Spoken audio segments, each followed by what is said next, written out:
Hey there friends, thanks for checking in at the range now. I'm going to do a quick comparison with the Browning High Power Mark III, which is a classic gun, versus the Ruger American. Came out last year, which is a modern gun.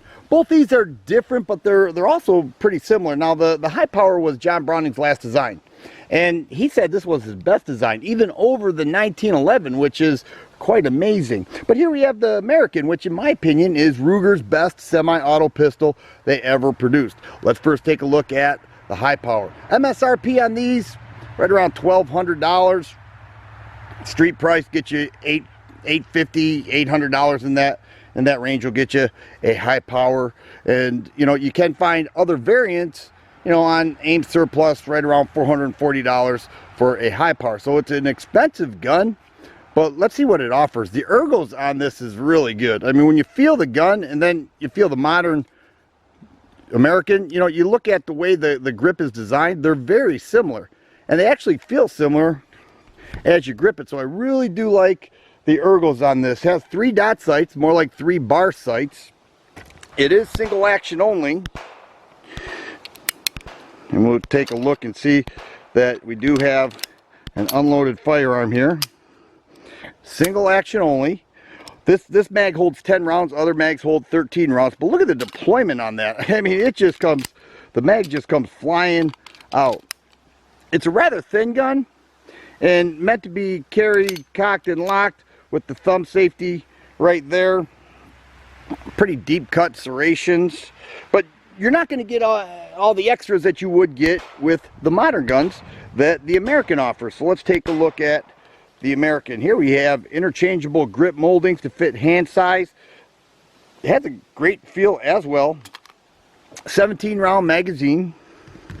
Here we have a little different kind of serrations with the American. It has you know, vertical and some cuts in between. No big deal. 1913 rail there. 3 dot sights. Trigger guard in the trigger. Nice trigger as well. See there, reset. Very, very nice trigger, double action only, and an excellent shooting gun.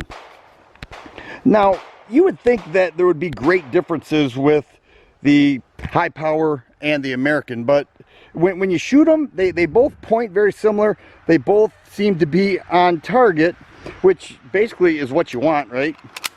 But one thing I do want to show you is when you field strip the High Power, you'll see how similar it is, or shall I say the American similar to the High Power, but you just simply lock the slide back and you push this button here to remove the pin.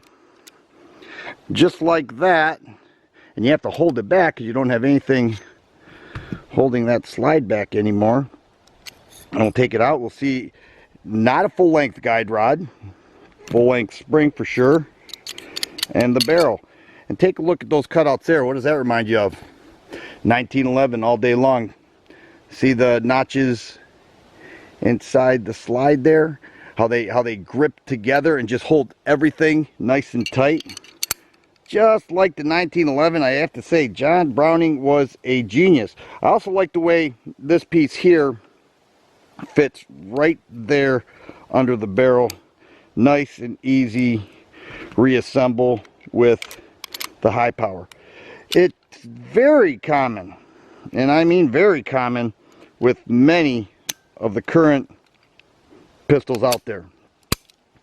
The American field strips very simply. I'm not going to go through all that. I'm just going to say that this gun shoots outstanding. I really do believe that the American is the best semi-auto pistol Ruger has come out with. I mean, it feels good, it points well, it shoots well, it breaks down easy, it's a smooth shooter, and it is very reliable. Right around 450 bucks. In my opinion, it's a great deal, and I think it compares very well with the Glock 17. All in all, these guns are outstanding. Which one would I choose if I could only take one? Well, I'll take the High Power. But if I were going to carry, you know, or use as a defensive handgun, I would take the American. It holds 17 rounds, and you know, you can put accessories, and it does have more options than the High Power. But for from a collector standpoint, I'm taking the High Power all day long. I find both of these to be outstanding, and I'm so happy to have each of them in my collection. If you like videos like this, please subscribe and share. I always appreciate the thumbs up button. Thanks for watching, and you guys be safe.